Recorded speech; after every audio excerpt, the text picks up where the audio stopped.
Half the Truth, Chapter 2, Open Books. I wake up knowing things I shouldn't know. The girl in the room next to mine had a nightmare at 3 a.m. I didn't hear her through the wall. I felt her aura spike in my sleep, a jagged red flare that pulled me half-conscious before settling back into the murky gray of troubled rest. The boy 2 doors down is sick. Something in his stomach, a knot of wrong color in his health layer that wasn't there yesterday. He'll spend the morning pretending he's fine because showing weakness in a place like this is a luxury no one can afford. I lie in bed and stare at the ceiling and let the building come to me. It's early, just past 6. The kitchen staff are already moving, their auras businesslike and uncomplicated. A maintenance worker is in the basement doing something with pipes. 2 floors up, someone is awake and pacing. A student, from the size and position, walking tight circles in their room the way people do when their thoughts are louder than their body can contain. And on the first floor, in the room I've been tracking since last night, the locked book is awake. He's still, not pacing, not restless, just there. A quiet pulse in the map of the building, his aura low and steady like embers banked for the night. The darkness beneath his surface layers is the same, impenetrable, present, waiting. I catch myself reaching toward it with my perception, trying to push deeper and pull back. I don't know why I'm drawn to the one thing in this building I can't read. Maybe that's exactly why. I get up. I shower in a bathroom shared with 3 other girls I haven't met yet. I dress in clothes that are clean, but not new, and look at myself in a mirror that has a crack running through the upper left corner. 15 years old. Brown skin, dark eyes, hair. I pulled into a braid because I didn't have the energy for anything else. I look like a girl who's been passed around the system for 8 months, which is exactly what I am. The mirror doesn't show the other thing, the thing behind my eyes that sees too much. From the outside, I'm just another troubled kid at a school for troubled kids. Good. That's the safest thing to be. Breakfast is a smaller version of last night's assault. Fewer students. Not everyone eats this early, but the ones who do are broadcasting at full volume. I've learned that mornings are the worst for auras. People haven't put their armor on yet. The performances haven't started. What you see at 7 a.m. is closer to the truth than what you'll see by noon, and the truth at Millhaven is a lot of hurt walking around in teenage bodies. I take my tray to the same corner I found last night. Routine matters when everything else is chaos. Same seat, same angle. Back to the wall so I can see the room without anyone behind me. These are habits I've developed over 8 months of never being in the same place long enough to feel safe, and I'm not ready to let them go. He's not here. The corner where he sat last night is empty, the shadow from the column falling across a vacant table. I'm not disappointed. I'm not. I'm scanning the room the way I always scan a room, and his absence is just data. I eat powdered eggs and toast that tastes like the idea of bread, and I watch the morning unfold. There's a hierarchy here, the way there is in every school, but the currency is different. It's not money or looks or athletic ability, it's damage. Who has the most? Who wears it the hardest? Who's been here the longest?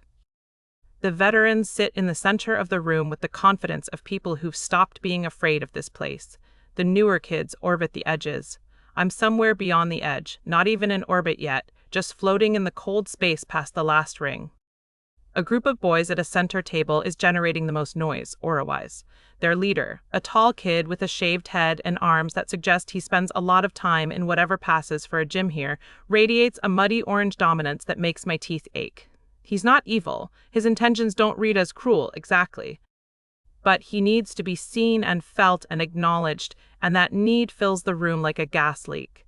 I file him under a void. My first class is English with Grace Whitfield. Her classroom is the warmest room in the building, and I don't mean the temperature. She's taped student artwork to every available surface. Not the polished kind you see in real schools, but raw, strange, sometimes unsettling pieces that look like they were made by people working something out of their systems. The desks are arranged in a rough circle instead of rows, which means you can't hide in the back. Grace stands in the center with a paperback and a dry erase marker and teaches like she's running out of time, which, based on what I read in her aura, she might be. She sees me come in and her aura does that gold flare again. She's glad I showed up. Not professionally glad, personally glad. Like my presence in her classroom is a small victory against something she's been fighting. Thea, grab any seat. I take the one closest to the door. Old habit, the class is small, 12 students, most of them checked out before Grace even opens her mouth. Their auras are a spectrum of indifference, ranging from mild gray boredom to the aggressive blankness of someone who decided years ago that school was something that happened to other people. But Grace doesn't seem to notice. Or if she does, she doesn't let it stop her. She talks about a book I haven't read with a passion that makes you want to read it, even if you came in planning not to care. I almost raise my hand once. Almost. Then I remember that speaking up is how you get noticed, and getting noticed is how you get labeled, and getting labeled is how you get sent somewhere worse. So I keep my mouth shut and let Grace's warmth wash over me like standing near a fire on a cold day, close enough to feel it, not close enough to get burned. Second period is math with Mr. Voss. Gerald Voss is the opposite of Grace in every way that matters. Where she radiates warmth, he radiates precision. Where her classroom is covered in student art, his walls are bare except for a periodic table and a clock that he glances at with the regularity of a man who believes time is the only resource that can't be wasted. His aura is interesting. Controlled, more controlled than almost anyone I've read. Tight grays and steel blues held in rigid formation, like a military uniform made of light. There's no malice in him. I check twice because my instinct says anyone this guarded must be hiding something dark. But no, what he's hiding is exhaustion. Beneath the rigid control is a man who has been doing this job for too many years and has stopped believing it makes a difference. He teaches because it's what he does, the way a machine runs, because that's what it was built for. He scans the room when I enter. His eyes land on me, catalog me, and move on. New student. Filed. He doesn't introduce me to the class. He doesn't make me stand up and share something about myself. He just nods at an empty desk and starts talking about quadratic equations. I'd be grateful for the anonymity if I didn't notice the way his aura pulsed, just slightly, just once, when his gaze passed over me. Not suspicion exactly. Assessment. Mr. Voss is a man who watches, and he's decided I'm worth watching. Great. I see him again at lunch, not in the cafeteria, in a hallway. I'm walking back from the bathroom, a route that takes me through a corridor on the first floor that's quieter than the main arteries. Less foot traffic. Fewer open books screaming their contents at me. I've already started mapping the building by noise level, finding the paths that cost the least. He's coming from the other direction. The hallway isn't dark, but it's not bright either. One of those institutional corridors where half the overhead lights have burned out and nobody's replaced them. He moves through the dim stretch between functioning fixtures with an ease that goes beyond comfort. Most people slow down in low light, adjust their steps, squint. He does the opposite. His stride actually loosens. His shoulders drop. He becomes more himself the darker it gets, like he's taking off a coat he didn't know he was wearing. We're going to pass each other. The hallway is wide enough that we don't have to get close, but narrow enough that we can't pretend the other person isn't there. I feel the moment approaching the way you feel a train coming through the floor before you hear it. I open my sight. I can't help it. His aura unfolds in my vision, and it's just as overwhelming as it was last night. The surface layers. Gray withdrawal. Blue loneliness, the muted palette of someone who's been alone so long he's forgotten what the alternative feels like. And beneath them, that depth. That impossible, lightless depth that my gift skids across without finding purchase. But this close, 10 feet, then 8, then 6, I catch something I missed from across the cafeteria. The darkness isn't empty. It's not a void or an absence. It's full. It's alive in some way I don't have vocabulary for. It moves and breathes and responds to his emotional state the way surface auras do, but in a language I can't translate. It's like hearing music through a wall. You know it's there, you can feel the bass in your bones, but you can't make out the melody. 4 feet. He glances at me as we pass. It's brief. Barely a flicker of eye contact, dark eyes under dark hair, a face that's all angles and guarded stillness. He doesn't slow down. He doesn't speak. But in the half second our eyes meet, something shifts in his aura. The surface grays ripple like water disturbed by a stone dropped from somewhere deep. He felt something. I don't know what, and from his expression neither does he, but something in him responded to something in me. Then he's past me, and the shadows in the corridor behind him seem, I must be imagining this, seem to lean toward him as he walks away. Like they're reaching. Like they want to follow. I stand in the hallway and watch him disappear around a corner, and the lock in my chest turns another degree. Third period is History with Mr. Dunn. Robert Dunn, call me Rob, everyone does, is the most popular teacher at Millhaven. I know this within 30 seconds of entering his classroom because every student aura in the room angles toward him like flowers toward sun. He's got the gift, easy smile, relaxed posture, the ability to make a room full of damaged teenagers feel like they're hanging out with a friend rather than sitting in a class.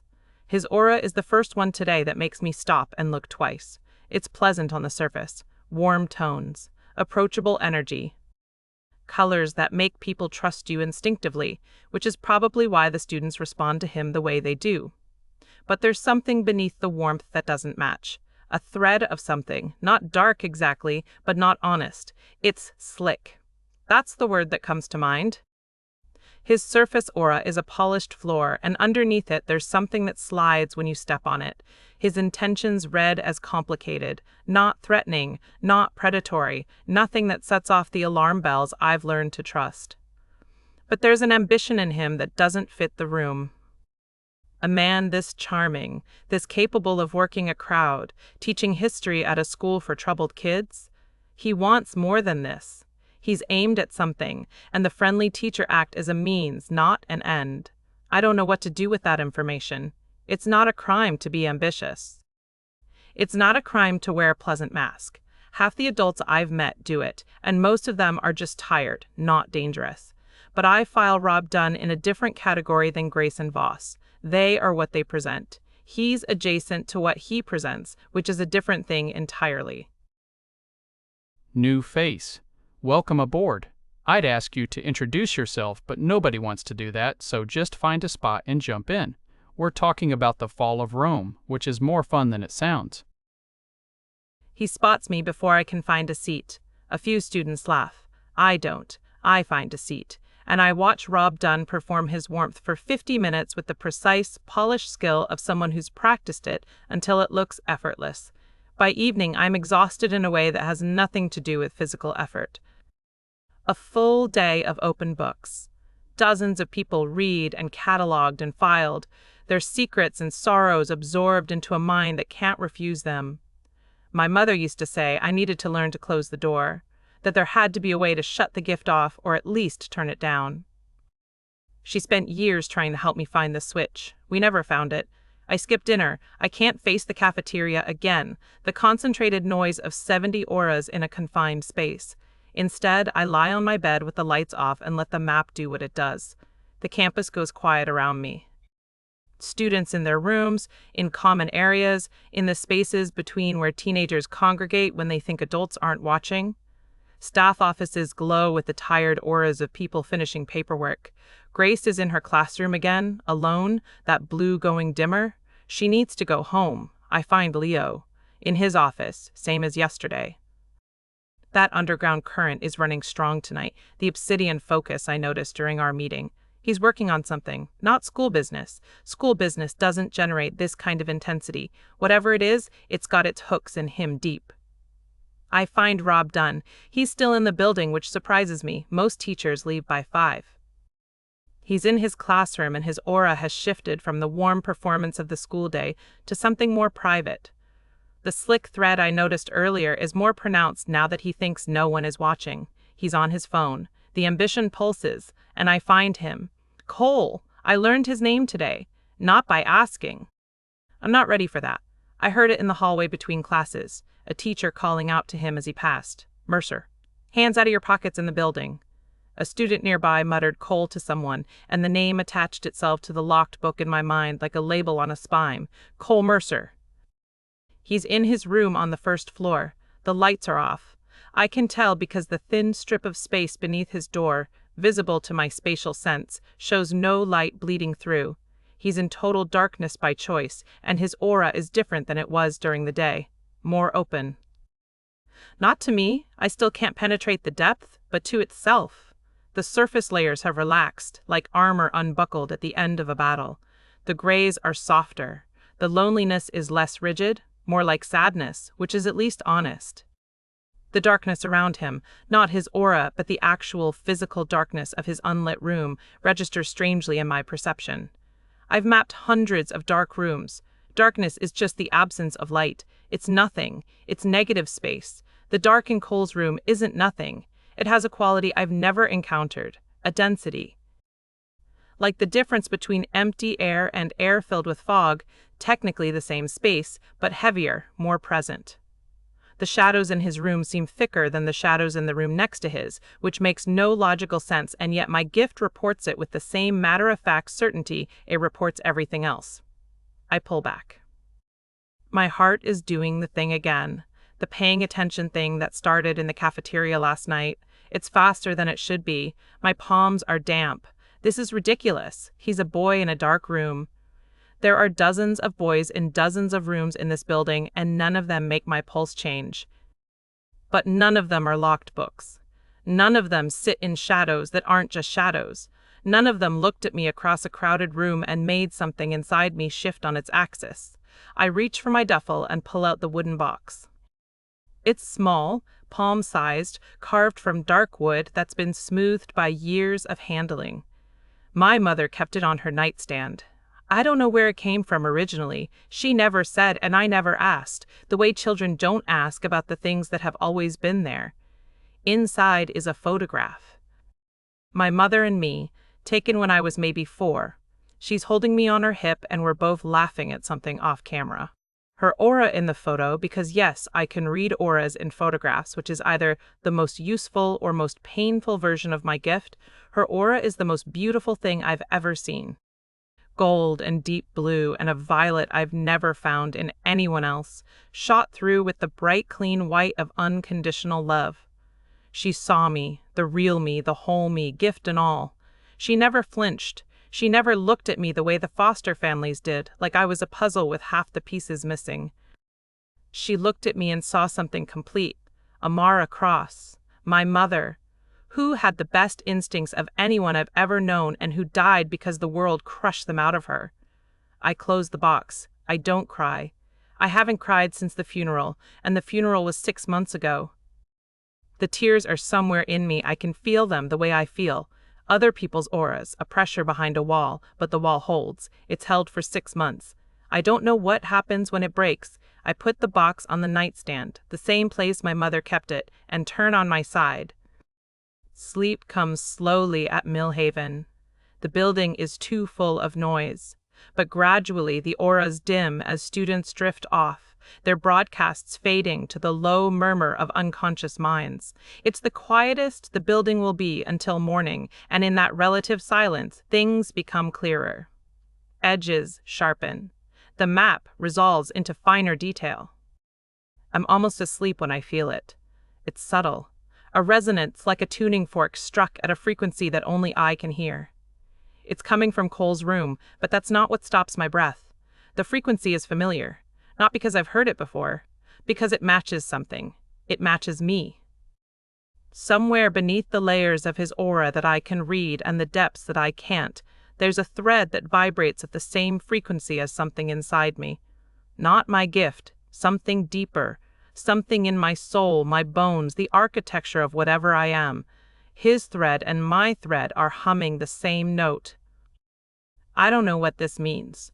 I don't know why a boy I've never spoken to carries something inside him that resonates with something inside me. I don't know why the shadows in his room are heavier than the shadows in any other room, or why his aura has a floor I can't reach, or why looking at him across a cafeteria made a dead part of me sit up and open its eyes. but I'm going to find out. I said that last night and I mean it more today. Because today I walked past him in a hallway and felt the air between us vibrate, and tonight I'm lying in the dark, and his frequency is singing to mine across 300 feet of old hospital-turned-school for broken children. My mother said the gift would make sense someday. I'm starting to think someday might be here.